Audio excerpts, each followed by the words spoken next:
Eu estou aqui com o pastor Adriano, uma alegria poder tê-lo conosco aqui, vai trazer a palavra para nós. O pastor Adriano está envolvido na missão do evangelismo, e a gente quer, nesse momento, orar mais uma vez ao nosso Pai. E eu peço a gentileza dos que estão dentro da possibilidade, a gente possa, então, colocar aqui, prostrados diante do nosso Pai, e vamos, então, falar com Ele.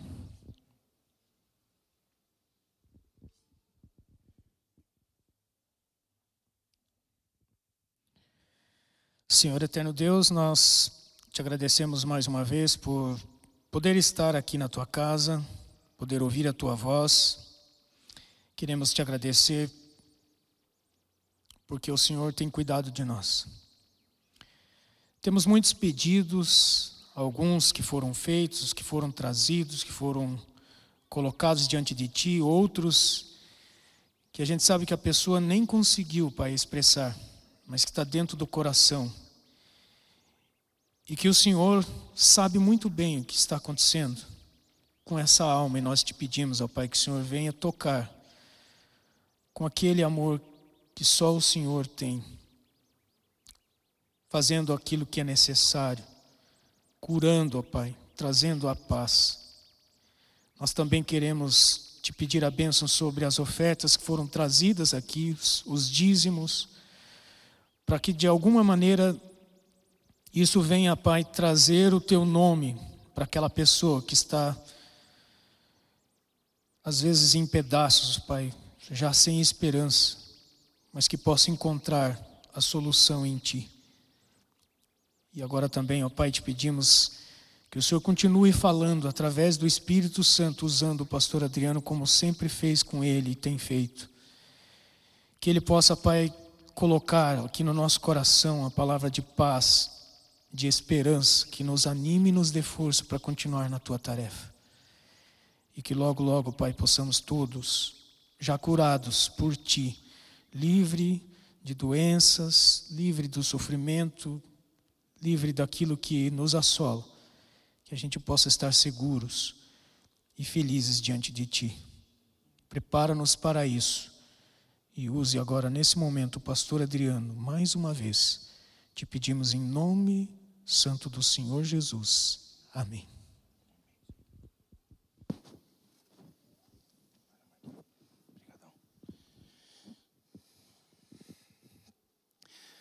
Muito bem, boa noite. Para mim é uma grande alegria, mais uma vez, estarmos aqui com os irmãos, nessa igreja tão maravilhosa, tão linda, para compartilhar a palavra de Deus. E a gente está tendo o privilégio de estar aqui. Depois de 6 meses, nós tivemos a grande alegria de estarmos aqui também no começo do ano. E depois de 6 meses, voltamos. E servimos aqui nessa igreja por mais ou menos 7 anos, até o ano de 2021. E desde então, eu e minha família, nós estamos vivendo no Líbano, onde a gente está desenvolvendo o ministério lá também. E depois de 2 anos, essa é a segunda vez que a gente volta, e sempre a gente dá uma passada na igreja central. E obrigado também ao pastor André pelo privilégio e também o convite de poder estar aqui para compartilhar a palavra de Deus. A gente sempre vem para Curitiba porque a minha esposa é daqui, minha sogra é daqui, então a gente sempre vai ter esse privilégio de poder se encontrar pelo menos uma vez por ano aqui com essa igreja tão maravilhosa aqui. A gente lembra tantas coisas maravilhosas que a gente viveu aqui com os irmãos. Mas a gente está aqui hoje para compartilhar a palavra de Deus, esse é o nosso ponto principal. Por isso quero convidar os irmãos também a abrirem a Bíblia no verso de Efésios, capítulo 2, verso 8. Efésios, capítulo 2, verso 8. Efésios, capítulo 2, verso 8. A gente tem muita coisa para contar, gostaríamos de ter tempo para contar alguns testemunhos, algumas coisas que têm acontecido nesse período lá. No começo do ano a gente teve o privilégio de falar um pouco mais, mas Alguns irmãos nos acompanham, nós temos um blog, se você tiver curiosidade de conhecer um pouco mais como funciona o trabalho lá. É um blog que se chama as7igrejas.wordpress.com.br. E aí você pode conhecer um pouquinho das histórias que a gente tem vivido lá nesse local. Mas hoje a gente decidiu falar sobre algo que talvez eu vou dizer aqui, na minha opinião, é o tema mais importante da Bíblia. É um tema muito falado, mas pouco compreendido e menos ainda aceito de forma integral. E esse tema é uma palavrinha simples, que a gente usa muito. A palavrinha é graça. Se eu perguntasse para você, meu irmão, nessa noite, o que significa graça? Se você tivesse que definir graça em poucas palavras, como que você iria explicar para mim? O que é graça? Pensa um pouquinho aí. Você que está em casa também, se quiser colocar a definição aí nos comentários, temos sempre muitas pessoas nos assistindo online, você pode colocar graça. Talvez você tenha um pouco de dificuldade para descrever ou para fazer aqui uma definição da palavra graça. E muitas vezes eu fico pensando, olha, graça, o que é graça? E às vezes a gente tem um pouco de dificuldade, porque de fato parece que ser um pouco mal compreendido. Às vezes a gente confunde com fé, às vezes a gente confunde com perdão, às vezes a gente confunde com outros temas. Mas nessa noite eu queria conversar um pouquinho com vocês sobre uma definição mais objetiva e explorar um pouquinho isso. Então vamos ler o versículo de Efésios capítulo 2, aí o verso 8. E aqui diz o seguinte: porque pela graça sois salvos, mediante a fé, e isso não vem de vós, é um dom de Deus. Então, pela graça sois salvos.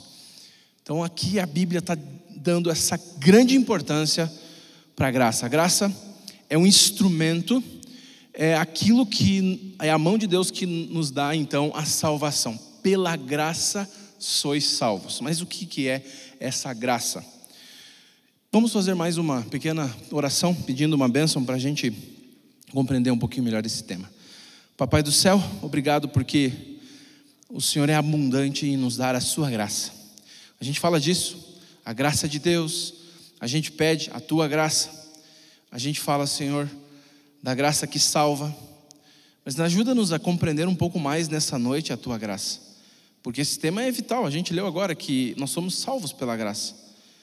Então, a compreensão desse tema e a aceitação disso é vital para a nossa salvação. Por isso, envia o teu Espírito Santo para falar ao nosso coração, para dizer para nós o que o Senhor quer de nós. E também, Senhor Deus, para falar pelo fraco instrumento humano. Nós não temos nenhum tipo de crédito ou merecimento para estar aqui, mas pela tua graça, a gente nessa noite se coloca à sua disposição. Em nome de Jesus, fala conosco. Amém. Bom, a palavra graça, ela vem desde a época de Jesus, e no idioma grego, essa palavra, a origem dela, né, a língua grega, nós poderíamos chamar de charis ou charis, depende do sotaque. Essa é a palavra original. Paulo usou muito essa palavra na Bíblia. Graça, charis ou charis. E qual é o significado básico lá no contexto da época em que Paulo viveu e que Jesus viveu também? Bom, é uma palavra que tem um significado bem amplo, mas a gente pode aqui citar alguns deles. Por exemplo, pode ser associado com gratidão. Se você está num estado de graça, se você está sentindo a graça, você está feliz, você está leve, você está se sentindo grato. É associado com o sentimento de gratidão. Graça também significa prazer, deleite. Você está, tendo um momento prazeroso, um momento de graça. Também é associado com a palavra beleza ou charme. E também, talvez esse é o significado mais lembrado, favor ou uma bondade, uma gentileza. Quando alguém concede o lugar na fila, quando alguém abre a porta para você passar, quando alguém faz algo de bom para você, isso também era considerado um gesto de graça, certo? No português, nós fazemos o uso dessa palavra de diversas formas. Por exemplo, a gente diz que algo de graça ou grátis. Então, uma entrada para um evento é grátis, ou seja, você não precisa pagar, aquilo foi preparado com carinho e concedido para você sem nenhum custo. Outro uso que nós fazemos é quando falamos que alguém é cheio de graça ou uma moça é cheia de graça, também está associado com beleza. Ali vai a pessoa passando e ela é cheia de graça ou cheio de graça, é uma pessoa bonita ou agradável. Falamos também que fulano é engraçado, ou seja, ele está cheio de graça. E assim nós nos referimos a alguém que seja cômico ou alguém que faça os outros se sentirem leve, tranquilos. Então também faz sentido com a ideia da palavra caris no grego. E no estado de São Paulo, quando as pessoas querem perguntar o seu nome, elas perguntam, algumas, né, não todas, talvez as mais antigas, não sei, elas dizem: qual é a sua graça? Essa aqui eu estava tentando entender o porquê que se pergunta o nome da pessoa, perguntando qual é a sua graça. Talvez você saiba nos dizer, pode colocar também aí no chat da igreja a explicação para a gente saber depois. Mas eu fiquei pensando, e talvez porque nome é algo muito precioso, é algo que a gente gosta, quando a gente está ali num local sem fazer nada e tem um papel na mão, uma caneta, a gente começa a escrever, o nosso nome é importante. Talvez por isso. Enfim, um contexto bem amplo. Mas na Bíblia, a palavra graça, ela é um pouquinho diferente. Tem um significado singular e muito mais profundo também. Então, na Bíblia, nós poderíamos dizer que a graça significa tudo isso, mas ela vai muito mais além e ela vai muito mais profundo. Porque na Bíblia, todas as vezes que a palavra graça é utilizada, você está falando não apenas de um favor que foi realizado, de uma gentileza, como por exemplo abrir a porta do carro para a esposa descer. Não, esse favor na Bíblia, que é singular, é o favor de Deus para o ser humano, envolve não apenas uma gentileza, envolve sacrifício, envolve sangue, envolve derramar sangue, sofrimento.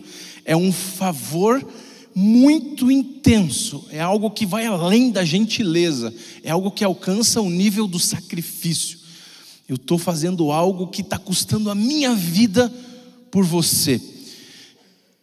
Mas não apenas um favor que envolve sacrifício, mas nós poderíamos dizer que biblicamente graça é favor imerecido. É um favor para alguém que não merece, para alguém que não deveria receber aquilo ali. E talvez até deveria receber o oposto, mas está recebendo exatamente aquilo que ela não merecia. Ou seja, é algo intenso e é algo profundo, algo muito mais profundo. É como, por exemplo, você sofrer nas mãos de uma pessoa, alguém ferir você, alguém tentar quem sabe perseguir você e matar você, e em vez de você se vingar dessa pessoa, você vai lá e salva a vida dela. Em vez de você dar aquilo que ela merecia, que era talvez uma punição pelo crime que ela cometeu ou que ela quer cometer, você dá exatamente o oposto.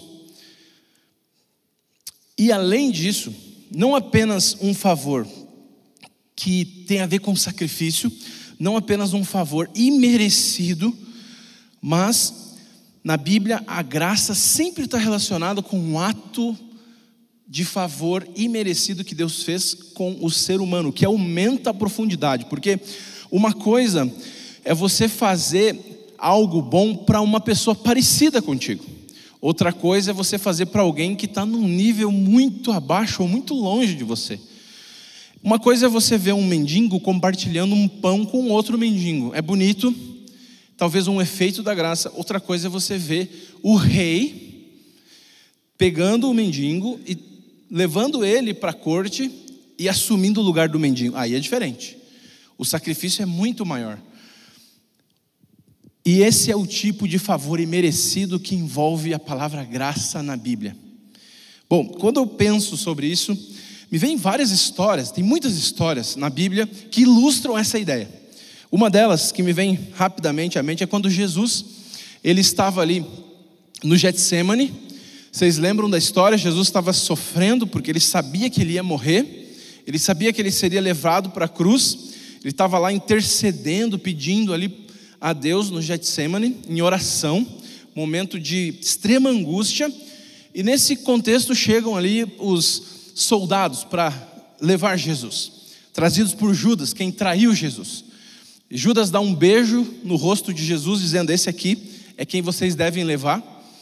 E nesse momento, um dos discípulos de Jesus, que era zelote, que gostava de resolver as coisas pela força, ele puxa da espada e ele ataca um dos soldados que estava ali tentando pegar Jesus.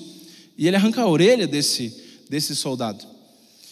E de repente, Jesus, ele olha para Pedro e ele diz assim: peraí, ou melhor, Simão, não.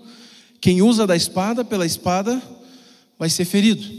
E Jesus, ele pega a orelha daquele soldado que vem para prender ele, e ele leva ali, e ele coloca de volta no lugar, e ele faz um grande milagre, uma cura. Eu fico imaginando o que é aquele soldado que tinha ido para prender Jesus, que tinha ido para levar Jesus para um julgamento injusto e depois para a cruz. O que aquele soldado sentiu quando ele viu Jesus, aquele homem que ele estava ali agarrando para prender, faz esse milagre, coloca a orelha no lugar.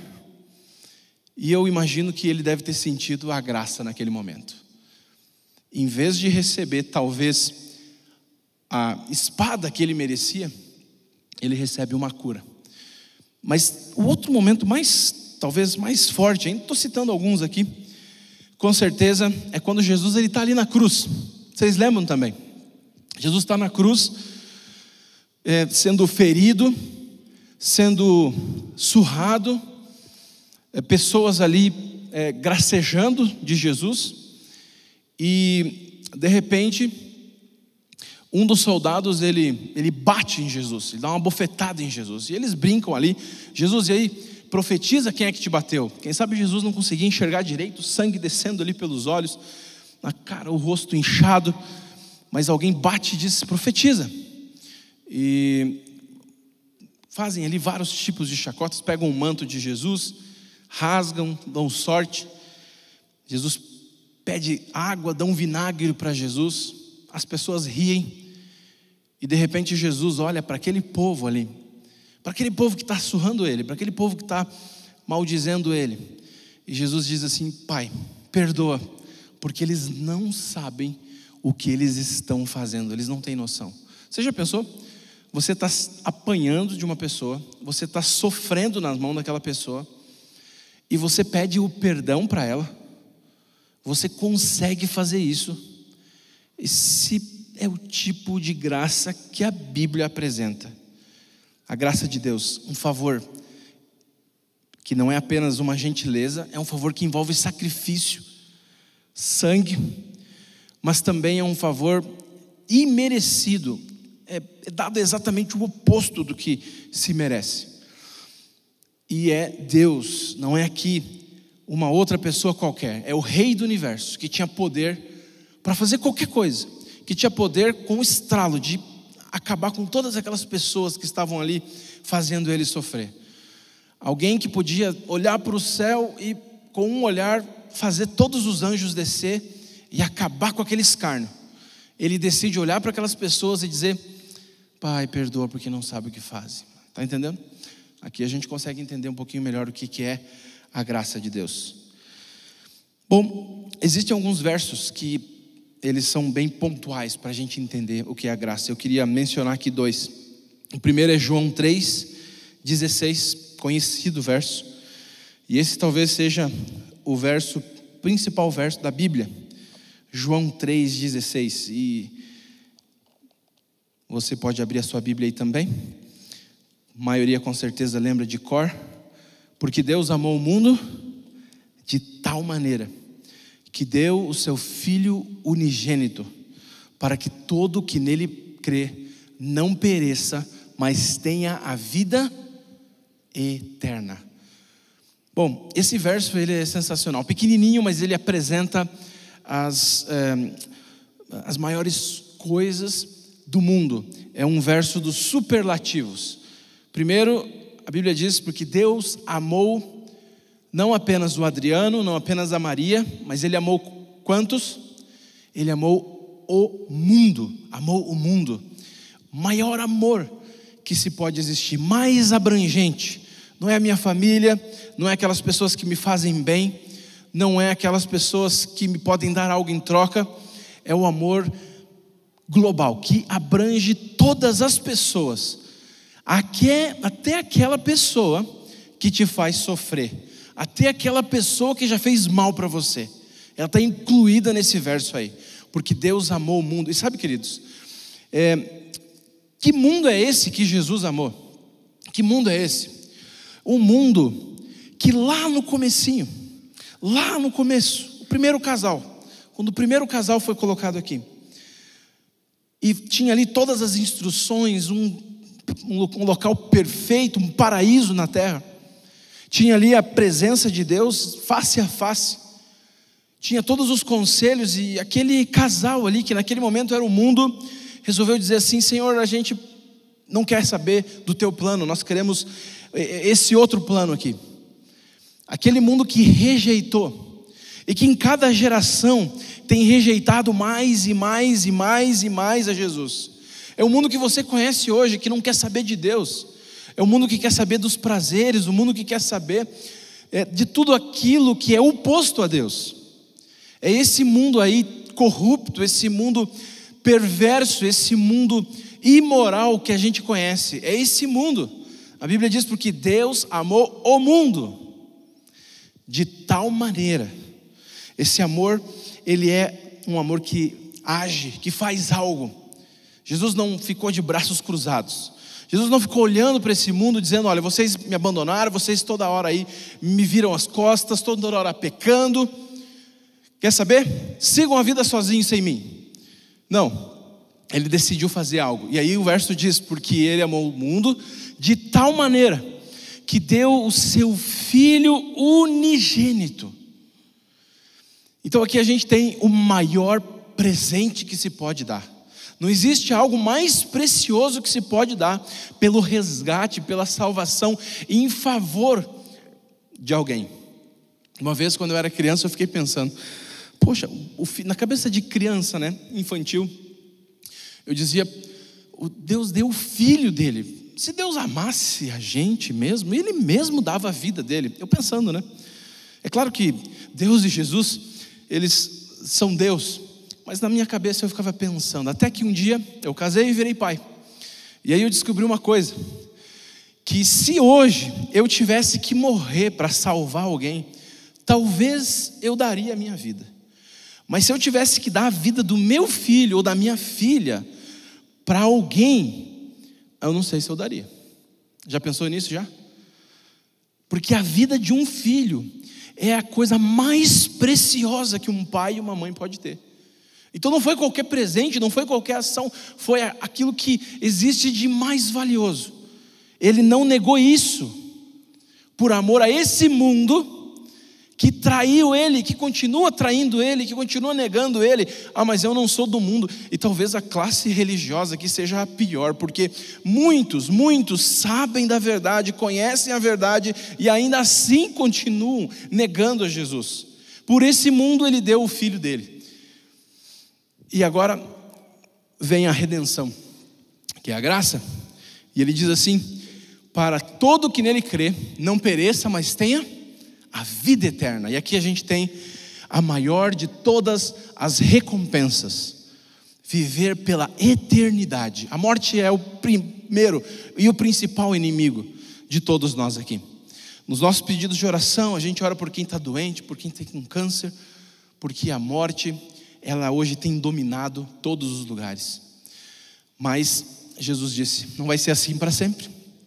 Eu vou dar vida eterna para vocês. Eu dou vida eterna para vocês. Isso é a graça.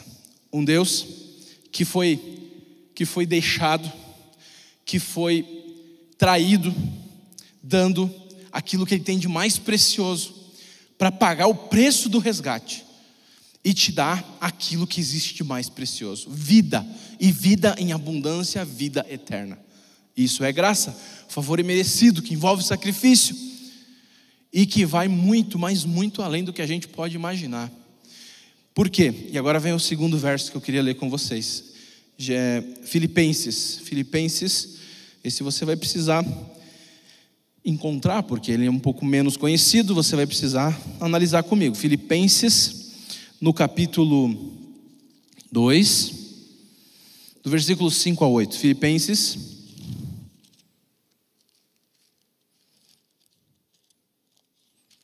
Filipenses capítulo 2, do versículo 5 até o versículo 8.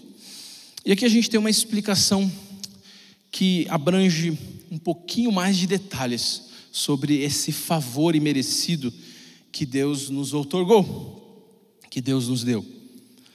Filipenses 2, do 5 até o 8. Diz assim: tende em vós o mesmo sentimento que houve também em Cristo Jesus, pois ele, subsistindo em forma de Deus, não julgou como usurpação o ser igual a Deus. Antes, a si mesmo se esvaziou, assumindo a forma de servo, tornando-se em semelhança de homens, e reconhecido em figura humana, a si mesmo se humilhou, tornando-se obediente até a morte, e morte de cruz. E aqui a gente tem a intensidade desse favor. Quer dizer, Jesus, subsistindo em forma de Deus, sendo Ele Deus, a expressão exata do Deus vivo, eterno, Criador de todas as coisas, o Rei do universo, aquele que governa as leis da natureza, que governa o curso da história, que se assenta acima do universo e que rege tudo. Esse Deus, Ele não teve por usurpação utilizar do seu benefício, do seu poder para Ele, mas Ele decidiu, Ele olhou para o ser humano e disse: tenho que fazer alguma coisa. E Ele decidiu se esvaziar e assumir a forma de servo. Você tem como pensar nisso, como entender isso? Deus poderia pegar esse mundo e apagar com uma borracha bem grande e dizer: eu vou fazer tudo de novo. Você nem ia saber disso. Você nem ia imaginar que tudo isso aconteceu. Era simples, muito simples. Mas a Bíblia diz que Ele amou. E Ele disse: eu vou fazer algo. E esse algo envolveu Ele descer desse lugar e vir aqui nascer como um bebê. Você tem noção? Jesus no colo de Maria, como um bebê frágil, nascendo para viver o que a gente vive, para sentir as nossas dores, para se habilitar para ser o nosso Salvador, sem cometer um pecado sequer. E a Bíblia diz que Ele assumiu essa forma de servo, e Ele se esvaziou, e Ele se tornou em semelhança de homens, tomou a carne. Ele sofreu na sua carne dor, fome, sede, embora não tenha tido pecado. E esse Jesus, esse Deus maravilhoso, além disso, Ele se tornou humilde, tornando-se obediente. Ele se submeteu. O que criou as leis, o que rege tudo, com mão poderosa, Ele se colocou debaixo da lei, para ser obediente e fazer aquilo que nós deveríamos ter feito.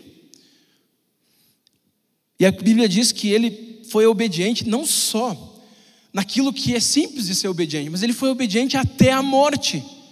Ele se submeteu à morte. Ele disse: olha, eu vou ser obediente e eu vou morrer. Eu vou tomar a culpa que era para todo mundo. Eu vou assumir esse peso sobre mim e eu vou dar minha vida por todos. E o texto diz que não foi qualquer morte, foi morte de cruz, aonde só o pior tipo de raça de pessoas era colocada, a morte mais vergonhosa, mais dolorosa. E Ele assumiu essa morte. Por quê? Por amor. Porque Ele amou o mundo de tal maneira.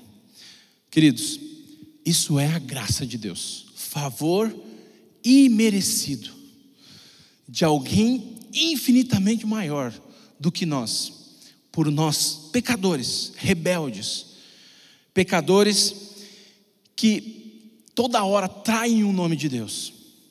Ele fez o maior de todos os sacrifícios e nos oferece aquilo que Ele merecia. Ele oferece para nós e Ele assume aquilo que nós merecíamos, favor imerecido. Amém?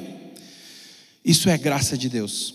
E se você não entendeu ainda, eu quero contar uma história que aconteceu na América, nos Estados Unidos, onde um dia à noite o casal de idosos recebe uma ligação. Imagina você está na sua casa, de repente você recebe uma ligação e é a polícia que está falando. E a notícia foi terrível, seu filho acabou de sofrer um acidente e seu filho está morto. Aquele casal de senhores tinha um filho que estava ali na idade da faculdade, e ele, depois de um dia de trabalho, estudos, voltando para casa com o seu carro, ele colidiu com um outro carro que estava muito acima da velocidade, e a polícia depois descobriu que aquele rapaz que dirigiu o carro em alta velocidade estava embriagado, tinha bebido todas e saiu com o carro desgovernado e atingiu aquele jovem. Então a família recebe essa notícia. Já pensou você receber essa notícia? Alguém que você ama está morto. O que você sentiria naquele momento? O que passaria no seu coração? Indignação, raiva, talvez. O que esse bêbado, ele sai com esse carro e, enfim, e o meu filho, e choro, e tristeza, e agora? Quem estava dirigindo aquele carro embriagado que matou aquele jovem chamava-se Dave. A polícia fez ali as investigações e a lei rígida produziu ali a prisão do Dave. A investigação ela continuou por algum tempo até que eles juntaram todas as provas e houve então um julgamento. E foi muito interessante o que aconteceu no julgamento do Dave. A família foi chamada, o Dave estava lá no local do culpado, do agressor, e lá eles dão o privilégio dos pais poder enfrentar ou falar alguma coisa, quem sabe desabafar quando acontece algo desse tipo. E os pais tiveram o privilégio de ficar cara a cara com o Dave, aquele jovem embriagado que havia matado o filho deles, para falar o que eles quisessem, para desabafar o que eles quisessem. O que aconteceria se você passasse por essa situação? David estava lá, envergonhado, cabeça baixa, e os pais daquele jovem eram cristãos, e eles não sabiam o que falar. Aquele misto de vontade de perdoar, mas ao mesmo tempo uma mágoa muito grande, a falta do filho.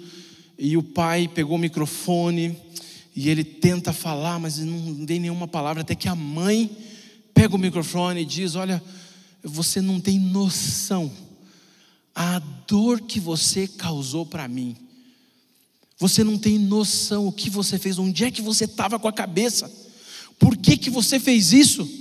Por que você sai por aí bebendo de forma irresponsável? Você não pensou que você poderia matar alguém? Tem tanto acidente assim. Você não sabe o que é. Agora, uma mãe, não ter o meu filho voltando todos os dias para casa.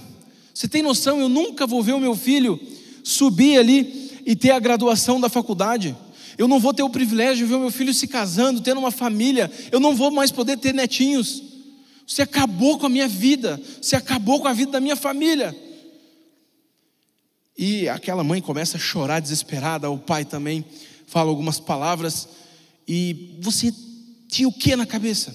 E o Dave, ele levanta a cabeça e ele não tinha o que falar. A vergonha era tanta. Ele disse: olha, me desculpa, mas minha história também não é assim. Quando eu era criança, e talvez isso não vai ser desculpa, mas não tem como desculpar o que eu fiz, mas eu perdi o meu pai e a minha mãe, e eu fui morar na rua, como um órfão, fui levado para orfanatos, e troquei de orfanato várias vezes, fui abusado de diversas formas, e com 12 anos de idade eu decidi fugir do orfanato e passei a morar na rua. Comecei a usar drogas e beber, porque era a única maneira que eu tinha de esquecer dos problemas, de tudo aquilo de mágoa que eu tinha no meu coração. E foi por causa disso, é um dia muito terrível, eu estava cheio de problemas, e bebi para esquecer. E aquele pai e aquela mãe olharam para o David por um minutinho, e eles, como bons cristãos, ali tocados pelo poder de Deus, disseram: David, pode ser estranho que eu vou perguntar para você aqui, mas a gente poderia te visitar na prisão? Se a gente tiver algumas revistas, algumas coisas para levar para você, você aceitaria nos receber? E o David diz: ok, sim, não tem problema, pode ir. E ali aquele jovem foi preso, foi sentenciado a vários anos de prisão, mas a família, o casal continuou visitando, passou a visitar ele, entregar revistas, livros, até que um dia eles ofereceram um estudo da Bíblia para aquele jovem David. E o estudo da Bíblia foi sendo algo tão extraordinário que a vida daquele jovem foi sendo mudada, foi sendo transformada. E aquele jovem aceitou ser batizado, aceitou Jesus, e demonstrava muito arrependimento de tudo que tinha feito. E ele teve um bom comportamento na prisão, até que ele recebeu uma notícia muito boa. Ele ia ser solto por causa do seu bom comportamento. Mas antes de ser solto, o juiz, ele convocou novamente o júri, ou ali algumas pessoas, para formar ali uma audiência de soltura. E nessa audiência de soltura, os pais deveriam ser ouvidos mais uma vez, para saber se soltar aquele jovem não seria um trauma grande para eles, e talvez ali a opinião deles iria ajudar a decisão de soltar ele ou não. Os pais receberam o comunicado, o casal recebeu o comunicado de que o jovem ia ser solto, mas tinha uma audiência antes, e eles visitaram o David por uma última vez antes da soltura, antes da audiência. E algo sensacional aconteceu. Aquele casal olhou para o David e disse assim: David, se você for solto agora, para onde que você vai? O que vai acontecer com você? Olha, eu não tenho para onde ir. Ok, você não tem para onde ir? Nós não temos mais filho. Nosso filho já não existe mais. A gente tem um quarto sobrando lá em casa. Você não gostaria de ser nosso filho? E ele levou um susto. Como assim, gente, ser filho? Sim, você não gostaria de ser o nosso filho? A gente está disposto a fazer a adoção legal e você ser nosso filho mesmo. E ele, desconcertado, disse: mas é claro que eu aceito. É claro que eu aceito. E o dia da audiência da soltura chegou, e ali estava a cadeira do réu, do condenado, daquele que havia sido assassino, e os pais estavam ali do outro lado. Só que algo aconteceu que os juízes e as pessoas que estavam ali não entenderam. A cadeira do réu, a cadeira do culpado, do assassino, estava vazia, e o David não estava mais sentado ali, ele estava sentado lá do lado da família, os pais e o David do lado. E o juiz disse: eu não estou entendendo o que está acontecendo aqui. Essa é a sua cadeira. E o casal disse: não, juiz, deixa a gente explicar. Eu sei que o senhor vai querer que a gente fale, e eu já quero falar, nós já queremos falar.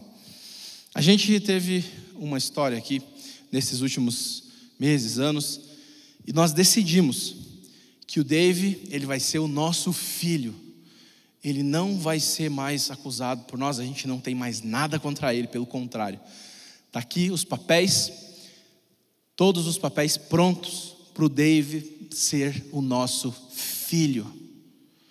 E todo mundo naquela audiência ficou sem entender nada, mas as pessoas vieram aos prantos, compreendendo que algo maravilhoso tinha acontecido.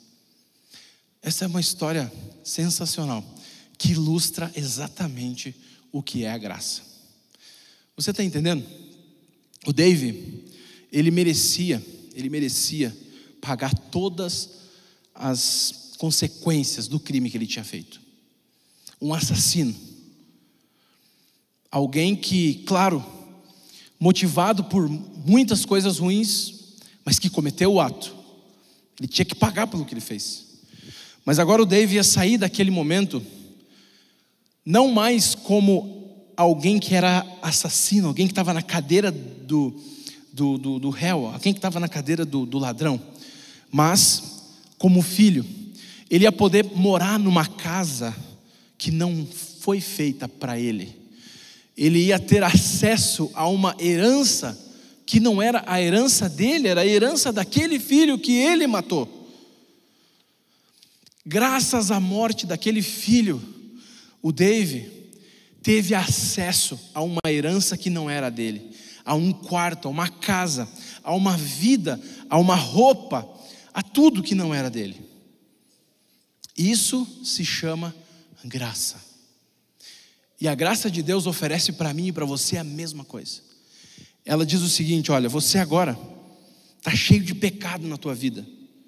A cadeira que você tem que sentar é a cadeira do acusado, a cadeira do assassino, a cadeira do pecador.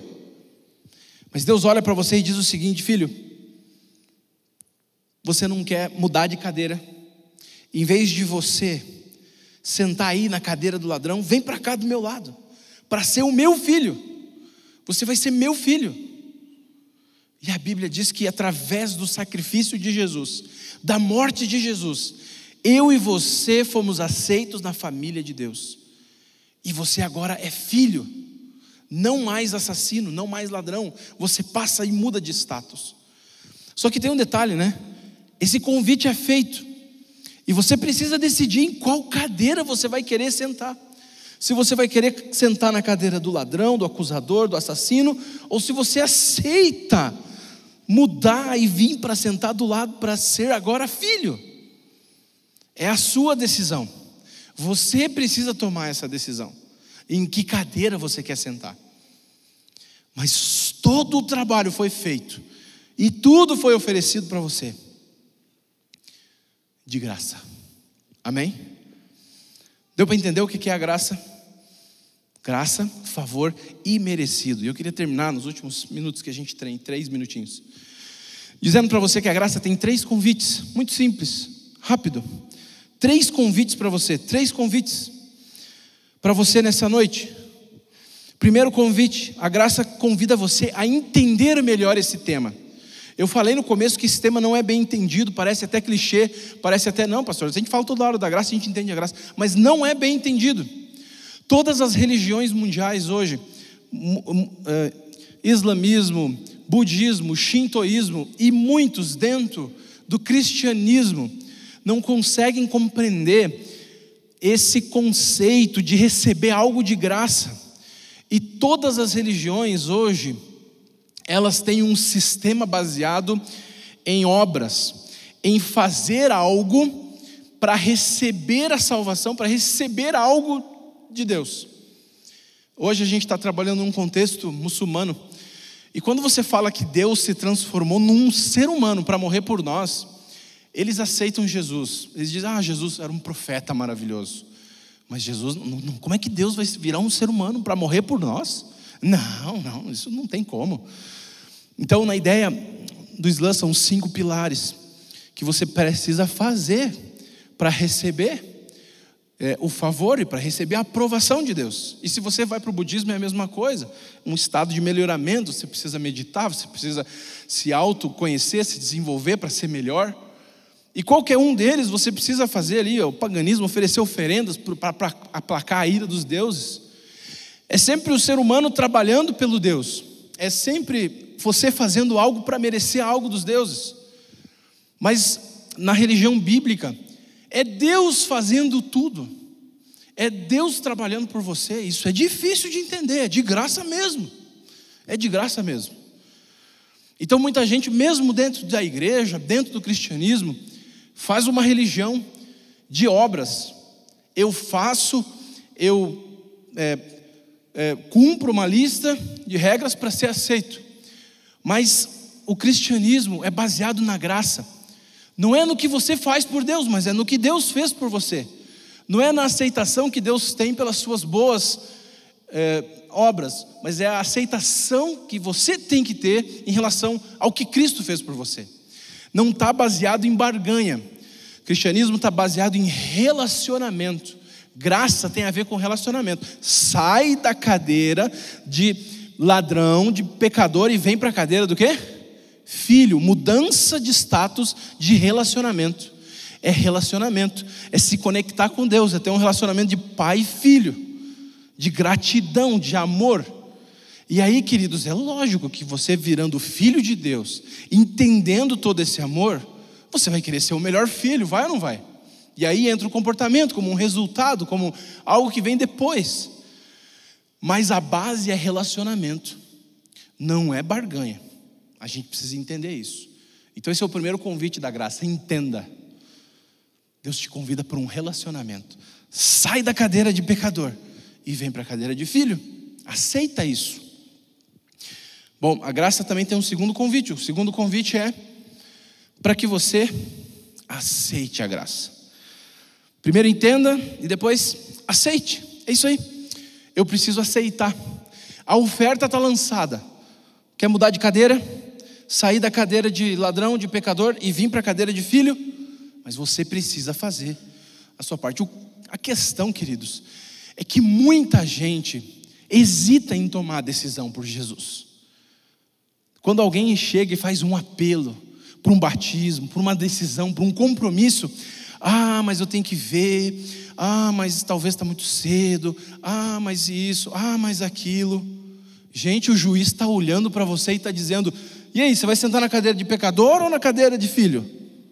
Que decisão é essa? Precisa pensar para isso? Eu preciso aceitar a graça. A graça me alcança um convite irresistível, indesculpável. Mas muita gente continua ali, com a vida no muro, com a vida indecisa, se quer Jesus ou se quer, sei lá, qualquer outra coisa. A graça convida você a aceitá-la. E por fim, o terceiro convite da graça é o convite para que você viva a graça. Precisa entender, precisa aceitar, mas precisa viver a graça. A partir do momento que você aceita, aí você agora é convidado a viver isso. Você já imaginou se o mundo tivesse mais graça? Se ao invés de vingança, se ao invés de maldade, se ao invés de um olhar acusador, a gente tivesse um olhar de graça. E a gente precisa praticar a graça, que é favor imerecido, é dar para o outro que ele não merece. No bom sentido, lógico, né? Se a gente vivesse isso dentro de casa, com os meus filhos, com a minha esposa, com os meus vizinhos, com os meus familiares, com a minha igreja, e principalmente com aquela pessoa que não merece, com aquela pessoa que me persegue, e se eu desse para ela a graça, o que aconteceria com o mundo? Você já pensou nisso? Então a graça te desafia, ela te desafia a viver a graça de Deus, a espalhar esse amor imerecido, esse favor imerecido que às vezes envolve sacrifício da nossa parte também. Distribuir mais gentileza, mais amor, dar mais daquilo que as pessoas não merecem. As pessoas merecem punição, mas a gente oferecer perdão, aceitação. E por fim, queridos, a graça tem uma pergunta para você. Depois de você ouvir tudo isso, depois de você entender tudo isso, a questão é: o que você vai fazer com a graça de Deus? Vai fazer o que com a graça de Deus? Efésios 4:7 diz assim: e a graça foi concedida a cada um de nós, segundo a proporção do dom de Cristo. Ele é um Pai bondoso, Ele concede para nós todos os dias, Ele dá para a gente todos os momentos. A graça é abundante e Ele oferece para cada um de nós. E a pergunta é: o que você vai fazer com a graça? Vai olhar e vai dizer assim, passar de lado e dizer, ok, legal. Vai negar a graça, vai dizer, não, mas não. Ou você vai dizer, Senhor, eu aceito o teu convite. Eu quero sair da cadeira de pecador, da cadeira de assassino, da cadeira de, filho rebelde. e eu quero vir para a cadeira de filho amado. Talvez a gente tenha alguém aqui nessa noite que precisa dizer para Jesus: Senhor, eu quero parar de fugir da graça, e é hoje que eu quero entregar minha vida para o Senhor. Hoje eu quero entregar o meu coração para o Senhor de uma vez por todas.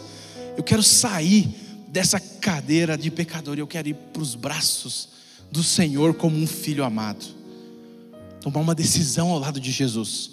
Talvez eu estou falando com alguém aqui que vive como se a graça não existisse. Conhece, sabe os conceitos, vem na igreja, mas sai daqui do culto e vai lá para a rua e começa a viver como se a graça não existisse. Está entendendo? Tem muita gente que vive assim. Vai fazer o que com a graça? Vai fingir que ela não existe? A graça te convida a entender, a aceitar e a vivê-la, a sair de uma cadeira e correr para outra. Vai fazer o que com a graça, meu amigo, minha amiga? Você que tem que dar a resposta. A gente vai ouvir uma música agora muito linda. Eu quero chamar o Marquinhos. Ele vai cantar para nós uma música sensacional, que é um momento, esse é um momento especial para você parar e pensar. Você parar e refletir naquilo que nós conversamos. E você analisar um pouquinho a sua vida. E você, quem sabe, hoje dizer para Jesus: Senhor, a graça não vai passar por mim hoje. Hoje eu vou me entregar. E se você tem esse desejo, você pode se levantar, você pode vir aqui à frente, você pode ficar sentado e conversar com Deus, abrir o teu coração para Ele. Esse é o seu momento com Deus. Aonde quer que você esteja, a graça está te convidando. O que você vai fazer com a graça?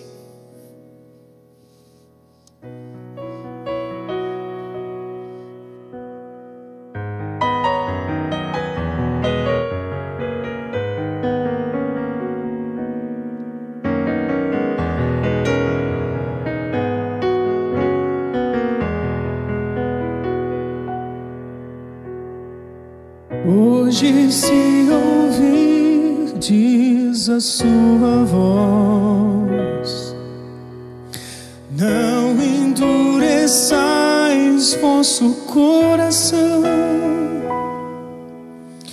Essas são palavras do Espírito de Deus, que outra vez você ouvir. Não resista mais ao convite. Nos braços de Jesus cabemos todos nós. Ele nos restaura com o toque de sua mão. Mas qual será sua decisão? Para toda culpa e dor, Jesus tem a cura. Para quem quer viver, Ele é o pão. Para qualquer sofrer da alma, Ele traz a paz. Para quem nada tem, Ele tudo é.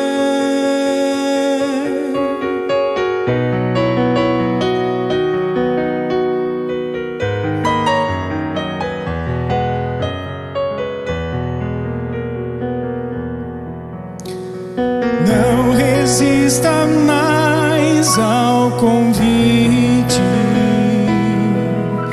Nos braços de Jesus cabemos todos nós. Ele nos restaura com o toque de sua mão. Mas qual será sua decisão? Para toda culpa e dor, Jesus tem a cura. Para quem quer viver, Ele é o pão. Para qualquer sofrer da alma, Ele traz a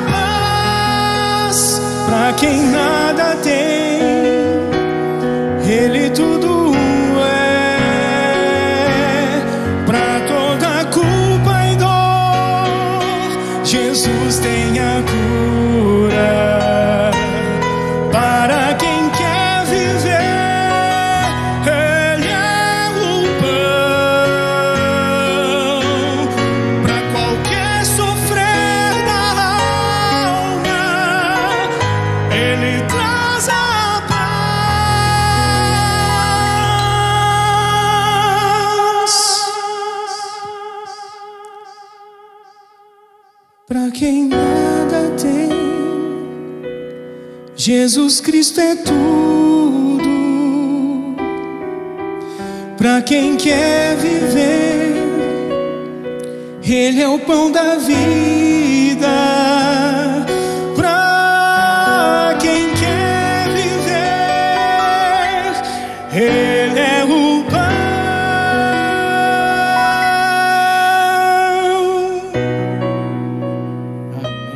Amém, Deus seja louvado. Mais uma vez, o convite foi estendido até você.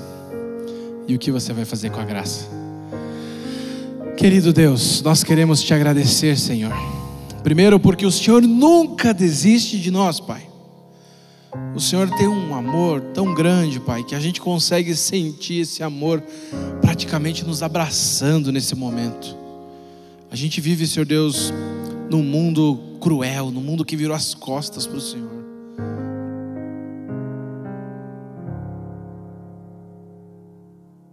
Que tem deixado o Senhor de lado.